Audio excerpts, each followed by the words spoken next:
Test, test, test. Can you guys hear me? Test, test, test.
Is there some music on them?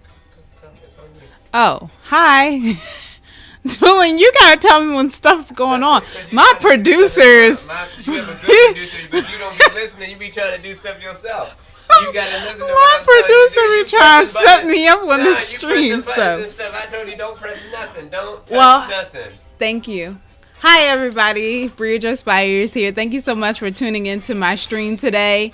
We are not going to say we are struggle streaming. We are doing this 100%. I got all my backdrops and all my graphics and everything. So clearly it's not a struggle stream. It's a successful stream. So welcome. Thank you all. Thank you all so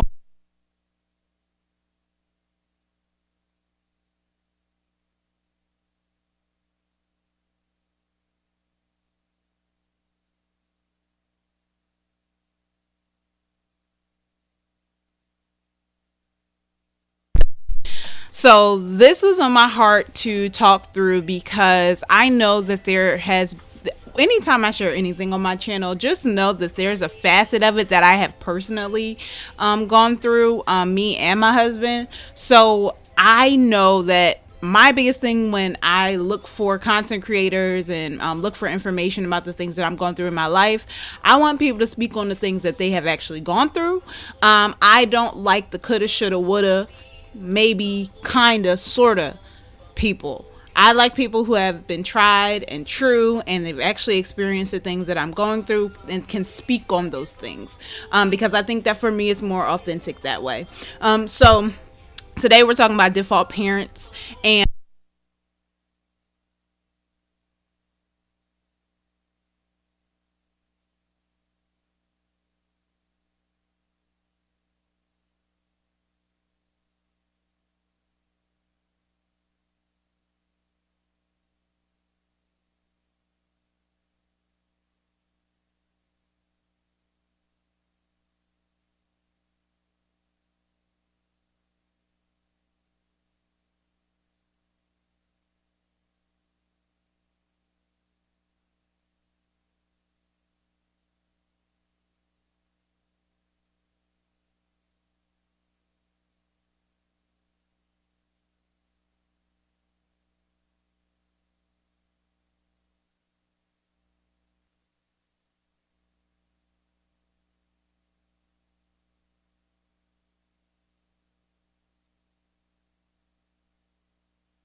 okay, can y'all hear me now? Yes, we can. Great. So, okay, I'm gonna go back over that whole thing because the sound wasn't right. So welcome to my channel. I'm Bria Spires. I am a wife, and I've been a mom for 3 years. I've been married for almost four years. Can you hear me? Yes, we can hear you. Oh, okay. So today we're gonna be talking about default parenting. I guess this is a struggle stream. But that's okay. We're going to be talking about being a default parent, and how you manage that facet of parenting, the struggles that I've gone through, as a default parent, and the tips and the truth that I have come to understand as a default parent. So let's get started on the definition. All right. So the definition of a default parent is the parent who does the lion's share of the work. Let's go through the actual definition. You can read it here on your screen. The lion's share of the day-to-day work of parenting. The default parent makes the breakfast, gets the lunches ready, does most of the school pickups and carpooling, and helps with the homework, and knows the kids' schedules without having to check a calendar. So a default parent is essentially the person who does the bulk of knows the probably the most when it comes to the kids' schedules and needs and food preferences and usually I see a lot of people talk about default parenting as it pertains to when kids need something. So if they're hungry, they'll come to a specific person because they know that person will give. I mean, not to say that the other person wouldn't do it, but they typically come to mom or dad because they know for a fact they know what their needs are, and I don't know, it's by default, right? So I put the picture in the background of the mom looking a little stressed because I know that sometimes that can be a bit much. It may be, and it may not, it is not always the mom, because I do know some default parents that are fathers. So that's why the conversation is not just about motherhood, it's about parenting.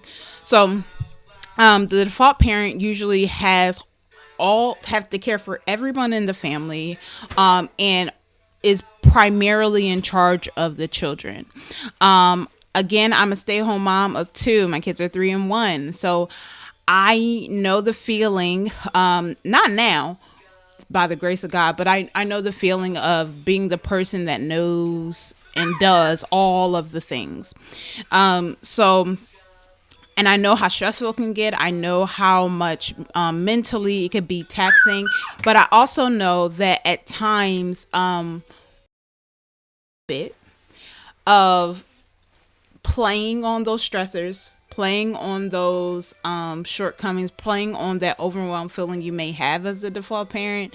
And that's why I want to make this stream true, because the truth of it is that with the tips that not just myself, but the people that are in my life, more vetted parents that have been parents for many years, all the tips that they are giving us and that I'm going to give you all has the potential to help us as parents manage that more easily, kind of ease that mental load and physical load. So let's go through the first tip. I'll let y'all know. Amen. So the first tip is kind of like a no-brainer tip. But I realize that some people have a habit of shaming mothers and fathers and default parents when it comes to this tip. So the first tip is ask for help, not in a malice or accusatory way, but with a genuine need for help. So that means ask the father of the child, ask the mother of the child, whoever isn't the default parent, ask for help. In addition to it being the parents, ask the village for help. Ask the grandparents and the aunts and the uncles and the people that you have put in charge of caretaking for your child, or, godparents. Ask for help. The Bible talks about how you don't have because you don't ask God. And this comes in the natural sense too. You got to ask for what you need. Okay. And it has to be with the sincerity of your heart. So if I'm the default parent and I go to my husband and I say, I need you to help bathe the kids because you'll never bathe the kids and I'm tired. And you see how that comes with malice and accusation and not in a loving tone? It ends up causing issues. So with that being said, Aubrey is playing in this new rocket ship we got, so y'all might hear her. But the point is, ask in sincerity, ask with a genuine desire and need for help. You may not know exactly how they can help, but setting the foundation of, hey, I need assistance can always open the door to the how, the why, the when, and the where. So that is the first tip. I go back to this shame conversation as it pertains to the village and the help, because I've realized that there is a community of people that think that when you ask for help, you are essentially giving your duties to someone else, and you are putting them in the hands of, I don't know, evil or whatever. It's a big thing on Instagram right now, where it's just like, you don't need the village, kids just needs their mother and father. I think that's a very dangerous idea to set up. I think that's a very dangerous statement to make, because when parents need help, when whoever the default parent or the non-default parent needs help, now it makes it feel like because we're asking for help, it is us lacking in our job. And in actuality, those people that you have confidently set in place to help care for your children should assist. They're there for a reason. God put you in fellowship and community with people for a reason. So I don't want you all to feel shamed or feel like you're not doing what you're supposed to do because you ask for help. You get things outsourced.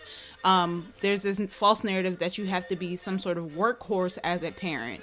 No, you be there as the foundation, setting the foundation, the support, and then you use your community, your village that you have set up using discernment and lining up who they are with the word of God, and you utilize those relationships to help grow your children as well. Do not feel shame for asking for help. People be capping. Grandparents can help. Godparents can help. Friends, family, the people that you know and can trust can help and should. So that's my first tip. Ask for help. Let's move on to tip number 2. My husband is on my camera, so shout out to him for being here doing this, because he didn't have to. But we're going to move to tip number 2, and I'm going to look down at my notes because, I got a lot going on. The second tip is let your spouse in on the kids' routine, favorite meals, doctor's appointments, and all the kid things. That includes, again, favorite foods, how you make the favorite foods. My husband got me a cookbook, a book to write my recipes in so that I could write down the way I make pasta for the kids and their favorite cookies and all of these things, so that on a day maybe I'm not here or whatever and they ask for it, he can make it based off the recipe. But let your spouse or the child's father, mother, whoever isn't the default parent in on the daily tasks with the kids. Keep them updated on, hey, kids have a doctor's appointment Wednesday. Even if the other person can't go, it's good to kind of have that sounding board, one, in the opposite parent, but also they may even say, hey, well, I'll take them to their whatever I'm going to have off, so maybe I should go with them or what have you. But I think that keeping communication open and showing them the routines that are established in the home is helpful too, because then when they do help, and this goes on to the next tip, but when they do help, they have a kind of framework of how you do things. The understanding is that it's not always going to be done the way that you specifically want it done. But the point is that it's getting done. If they don't get washed exactly the right way, with the exact amount of toothpaste, in the order in which they brush their teeth and wash their face and wash their body, if it's not exact, that's okay. Because you have to think about the bigger picture. You're getting help. You're getting support. So don't get so fixated on how it happens. Focus more on the fact that it's happening. And if you let your partner or your child's father, mother, whoever, in on those conversations, they already have in their mind how the default parent would do it. Again, I know plenty of men who are default parents. So if you let them in on how you do certain things, it won't stray too far from what it is that you do on a regular basis with them.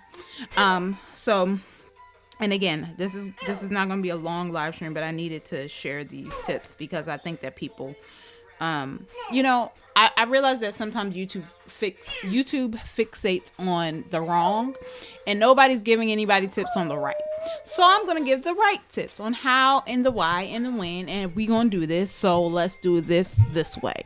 We fixate on showing people the error in this and the error in that, and y'all not actually helping nobody get through anything or do anything effectively. And then let me actually catch up on the chat if there is any comments in here. Because I don't want to miss y'all if y'all are on here. So give me a moment. Let's catch up on the chat. And it Another ring says taking notes. um Says taking notes. hey Bella, hey girl. All right. So thank you for being here. Thank you for tuning in. It was a struggle at first, okay? So with the whole understanding that it's not going to be done exactly the way that you want it to be done, that goes on to tip number 4. 3. Well, tip 3 was it's not going to be done the way it may not be done exactly how you want it to be done. My husband's right here like, yo, we on tip 3. It's not going to be done exactly the way in which you want it to be done. So focus on the fact that you're getting support. So the tip number 4 is adjust your mindset too. This is probably the biggest part I wanted to talk about. I wanted to spend the most time here is adjusting our mindset. There is enough content online. There's enough information that you can consume online that shows you the negative about default parenting, about parenting in general, about all the work you got to do. There are people running scripts and doing little acting situations about how hard parenting is and all of this stuff. That is not to say that that's not true. We all have hard days as parents. But I do believe that if you adjust your mindset and really change what you are consuming in those moments, consuming when you're feeling negative or down or overwhelmed, it has the potential to have you even change the mindset about the situation in general. So if you adjust your mindset, you even in the case of saying, well, I am the default parent. I am in a way the default parent. I'm the person that's home with my kids primarily. But one, I use a lot of the previous tips from other parents that I know have been parents for a grip and said, okay, I can ask my husband for help. He's willing. He loves his kids. He wants to spend time with his kids. And I also didn't fixate on the fact that people will say, don't ask your husband for help. He got other stuff going on. And maybe it's just me. I don't know. Maybe it's just my husband. Maybe I have an anecdotal experience. My husband is obsessed with his kids and what they got going on and how they doing certain things and what they eating and how they doing this and their bath times. He is a very involved dad. So it was nothing for me to ask him. Even maybe last week, I asked him to if he could do the bath routine before bed. Because I think I wanted to clean the kitchen or something like that, and I didn't want it to get too late. And for him, it was great. He said, absolutely. He put them in the bath. He brushed their teeth. He did all the things. But I don't get how people can say men don't have a desire to do the things that involve their children. I find that very, very hard to process because I've never experienced that. And I also, sorry y'all, it's a lot going on in here. And I also realized that everybody's experience is different, but my husband does not give his whole life to his job. He saves something for us when he gets home. So it's never going to be he's so burnt out from work that he don't want to interact with his children. So I'm gonna leave that there. Y'all do with that what y'all will. But in that adjustment of mindset, I'm aware of the fact that in a way I am the primary parent because I'm with my kids all day. But I realize as well, that if I say, well, you know, I can enjoy my kids. We're going to do this. Get excited about the tasks that we do. Get excited about my kids learning. Get excited about their development. That was actually the biggest thing that made me go into the Montessori style approach to learning was that my kids were developing faster than a lot of the kids around them. And because of that, I wanted to kind of curate an environment that continue to help them grow. So I said, well, let me get this teaching. Let me learn about the Montessori approach because I heard really good things about it. And I said, well, with that, I get more excited about what they do, how I can change up their play spaces. They're all right here. All of my people are right here. How I change up their play spaces and track their development. Track their development and actually, I don't know, I get excited about seeing them learn and learn words and all the things. So I changed my mindset because if on one end I can be like, oh my God, I'm here with these kids all day long. It's just me and them and they dad at work living a dream. Well, hold on a second. The truth is that, first of all, my husband is at work. He's not on a vacation. He's at work doing his job and I'm home doing mine. And the beauty of it is, even on the hard days, I have the ability to watch my kids grow in a very intimate setting. You know, I don't have to send them off to school. But for those who do have to send their kids off to a building or, daycare, what have you, be not discouraged. Because even with that, changing your mindset about this is what's necessary now. It doesn't have to be this way forever. But in addition to that, well, my kids are getting what they need at this space right now. May not be exactly from me, but this is what I'm in right now. I am never going to be, and that's my daughter. I'm never going to be like, oh, you sent your kid to a daycare. Like, some people got to do that. And if we just get a little bit more honest and real, can we get everybody just say honest and real? Everything isn't going to be the ideal situation in the time that you want it to be. Things happen in seasons. God operates in seasons. And I actually just seen a post that really resonated with me about you can't rush your way out of a season. You can't rush your way into the next course or the next thing or an easier time. God wants to teach you something in that season. So you have to be willing to function and learn what you need to learn. If you are busy in this maybe hard season, complaining and trying to get out of it and not wanting to actually learn from the experience, you're going to be stifled. You're not going to get what it is that you want out of it. So I'm going to catch up on the chat and see what's going on in there. Can I see that? My husband's like techie on back here. Thank you. He's reading my chat for me.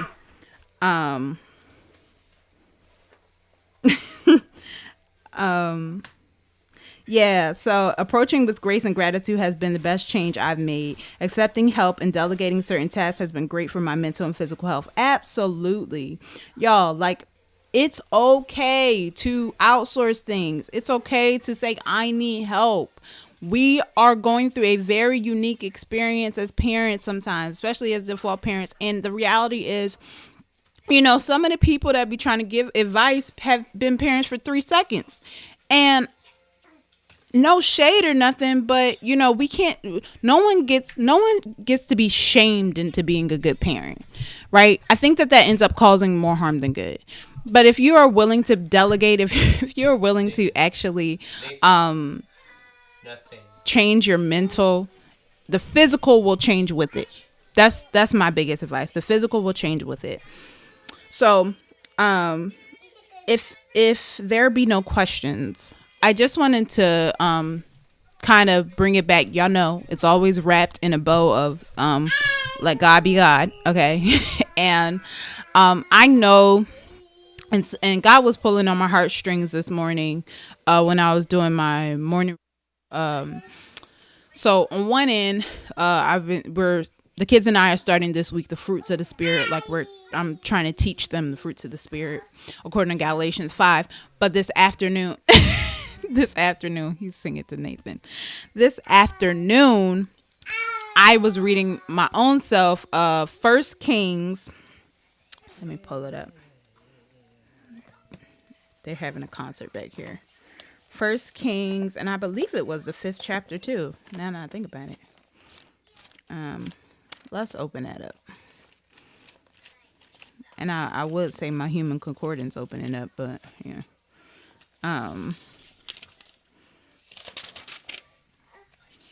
Oh, no. It was 1 Kings 18. Okay. So this was good to me. Okay. it was good to me because yeah, so it was Elijah, and it was his. Julian is like in the chat. It was Elijah, and he was. Let's just read. We're gonna read a little bit. It's a long chapter, but we're not gonna read all of it. And so it was Elijah, Ahab, Jezebel, and Obadiah. Okay, so Elijah had come, so we're going to start at 1. And it came to pass after many days that the word of the Lord came to Elijah in the 3rd year, saying, Go, show thyself unto Ahab, and I will send rain upon the earth. And Elijah went to show himself to Ahab, and there was a sore famine in Samaria. And Ahab called Obadiah, which was the governor of his house. Now Obadiah feared the Lord greatly, for it was so when Jezebel cut off the prophets of the Lord that Obadiah took 100 prophets and hid them by 50 in a cave and fed them with bread and water.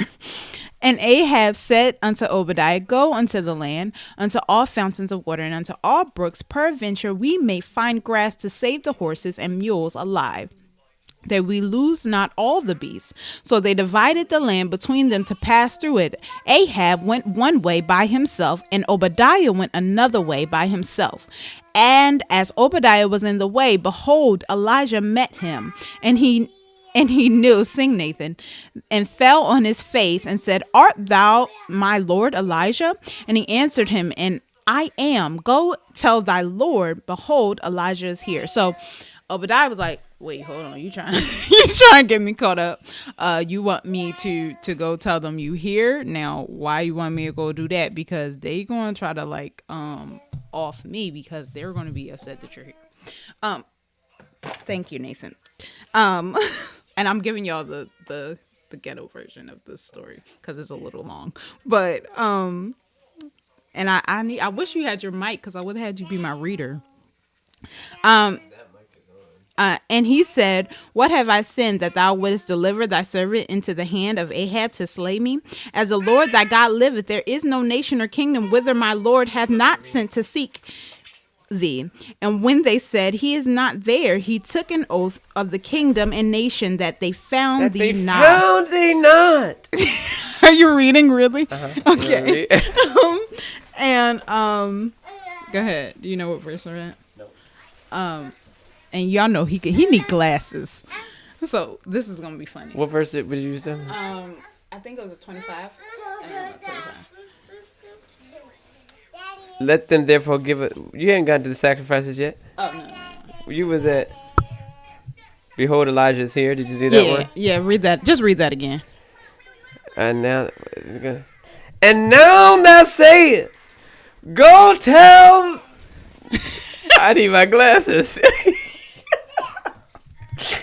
I can't read these small. I need my Bible. Go and tell. Verse number what? Babe, what verse are you reading? I got lost. Go tell thy Lord, behold, Elijah is here. That one? Yes. Oh, I lost my place again. Can you stop? You keep. And he shall slay me. And Elijah said, As the Lord of the host liveth, before whom I stand, I will surely show myself unto him today. Right. So Obadiah went to meet Ahab and told him, and Ahab went to meet Elijah.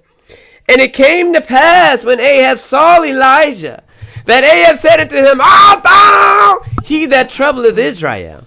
And he answered, I have not troubled Israel, right, but thou and thy father's house, and thy father's in house, that ye have forsaken the commandments of the Lord. What happened? And thou hast followed Balaam. Right. Now therefore send and gather to me all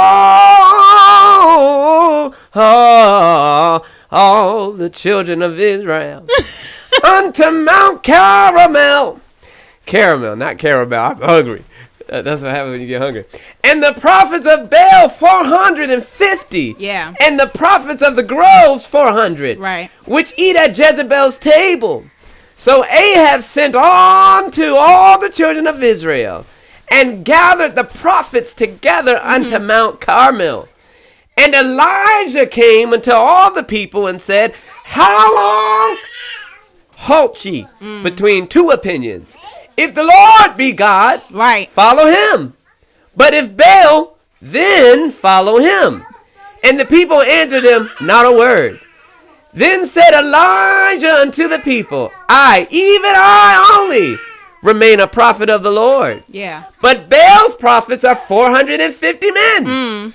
Let them therefore give us 2 bullocks, and let them choose 1 bullock for themselves, and cut it in pieces. Yeah. See, the whole chapter, pause. The whole chapter is really good, right? Now, y'all going to be like, now what does this have to do with the fault parent? What it has to deal with, because like I keep telling y'all, anytime I share anything, it has to be rooted in God. 1, we think that we are by ourselves when we are standing against people in the world, living the dream as parents, and they think stuff is so easy and whatever. When in reality, in our little 2 or 3 people, in our little small gathering of people of God, we have the ability to make sudden shift, because our God, okay, the one that we serve, has the ability to answer you. This is what goes on after, and Julian's going to keep reading because it's good, because God answers you. The real God, the true and living God, will answer you, will hear your requests. When days are difficult, he will hear your requests, and he will, if you ask. I know that there are days where I feel like, man, this is too much, and I say, Lord, this is too much, but he will answer you. Julian, he will answer you. Can you continue reading? Because and this is pause. This is 1 Kings, the 18th chapter. Okay, in its entire, read the whole chapter because it's a very, very needful. Go ahead, babe. Verse 23. Let them therefore give us 2 bullocks, right, and let them choose 1 bullock for themselves, and cut it in pieces, and lay it on wood, and put no fire under. And I will dress the other bullock, and lay it on wood, and put no fire under. And call ye on the name of your God. Right. And I will call on the name of the Lord. The Lord. And the God that answereth by fire, let him be God. Yes. And all the people answered and said, it is well spoken. And Elijah said unto the prophets of Baal, choose you 1 bullock for yourselves. Yeah. And dress it first. For ye are many, and call on the name of your gods, but put no fire under. Yeah. And they took the bullock which was given them, and they dressed it and called on the name of Baal from morning even until noon, saying, O Baal, hear us. But there was no voice. No voice. Nor pause, any. Baby. No voice. That's something to praise on. There was no, they were calling and screaming, and it goes on later in that chapter, and I'm laughing because just imagine, y'all know I have a hard time being serious, but just imagine seeing that your guys raining down fire, and everybody's like, Baal, cutting themselves, all kind of stuff, trying to get Baal to answer them. But your guys like, okay, I'm right here. And everybody else, who's gonna? Everybody okay? You could keep reading. I think you're just enjoying. I am. I'm enjoying this. But there was no voice, nor any that answered, and they leaped upon the altar which was made. And it came to pass at noon that Elijah mocked them, and said, "Cry out, for he is a god. Either he is talking, or he is pursuing, or he is in a journey, or peradventure he sleepeth. Yeah, maybe in the bathroom or something. And must be awakened.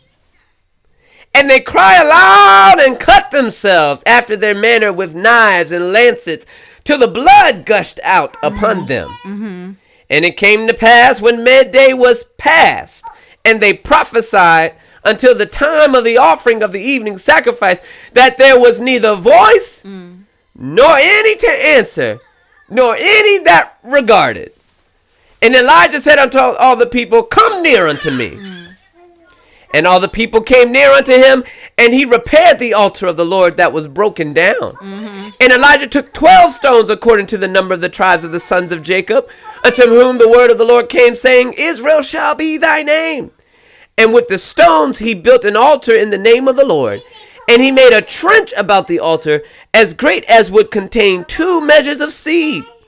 And he put the wood in order, and cut the bullock in pieces, and laid him on the wood, and said, Fill 4 barrels with water, and pour it on the burnt sacrifice and on the wood. And he said, Do it the second time. And they did it the second time. And he said, Do it the third time. And they did it the third time. And the water round about the altar, and he filled the trench also with water. Okay. He's getting excited back there. I am. Wait. I'm getting a little happy here. It's kind of go ahead. Keep reading. It said, and it came to pass, verse 36, at the time of the offering of the evening sacrifice, that Elijah the prophet came near and said, Lord God of Abraham, Isaac, and of Israel, let it be known this day that thou art God. Thou. In Israel, and that I am thy servant, and that I have done all these things at thy word. I've done all these things at thy word. Yeah. Hear me, O Lord, hear me, that this people may know that thou art the Lord God, and that thou hast turned their hearts back again. Then the fire of the Lord fell. Yeah. He didn't pray for hours. He prayed for about 30 seconds. And literally, he prayed about 30 seconds. And consumed the burnt sacrifice and the wood and the stones and the dust. Thank you, Jesus. And licked up the water that was in the trench. And when all the people saw it, they fell on their faces and they said, The Lord, he is the God. The Lord, he is the God. Go ahead, stop. Elijah killed the prophets, y'all. Yeah, I was gonna get there. He cuts them in pieces. He kills every one of them. And I'm trying, because I realized earlier why I had to read during their nap time instead of usually I cook dinner, but I had cooked more than enough yesterday. Why the Lord told me to read that during their nap time, because we have a bad habit of thinking, like, maybe just me, like, you'll start to see people around you and how they're getting this and doing this, and things seem so easy and so accessible. But if you just lean into God and you really exercise your faith and your understanding of who the God that you serve is, amidst the fact that it was Elijah, then it was 400, what did they say, 400 and something false prophets of 450 prophets of Baal. Okay, just imagine that boldness he had to tap into, because he had to tap into to say, well, I know that my God's going to answer my prayer. I know that my God is the God. So I had Julian read that whole chapter 1. I just liked the way he be reading. He's just so animated with it. But the necessary conversation I want us to get out of it is that he will answer. It will not take long. If you ask of him, he will answer. If you have the boldness to declare that God is God and that every other man is a liar, he will answer you. Even as it pertains to new parents, this is something that I constantly say as it pertains to postpartum and that adjustment right after you have a baby. You talk to God during that time and say, Lord, I don't know what I'm physically feeling, but I have the boldness and the truth to know that you will answer me, that you will give me the desires of my heart. And we're about to wrap up here, but I just want you all to know that God hears you. He hears your request. And if you ask in sincerity, he will do the thing that you're requesting of him. You need to use your discernment to know what it is specifically that you're asking for. But being a default parent does not mean that you are just bleh. You are still a child of God. You are still a necessary part of these children's lives. And if you are locked in God, you have the ability to help grow believers, help grow people that will carry Christ's light for eternity, for the rest of the time that we are here, because it ain't that long, but for all of eternity. Once he cracked the sky and he come back, you will help bring forth more light carriers, light for Christ. So I love y'all. Thank you so much for tuning in. Be sure to like the video, subscribe to the channel, and leave a comment down below if this stream was helpful for you. I love you guys. Peace.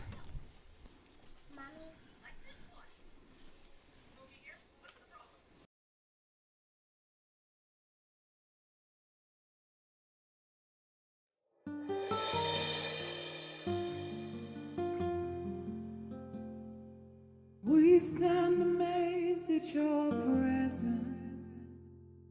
We stand amazed at your presence, oh God.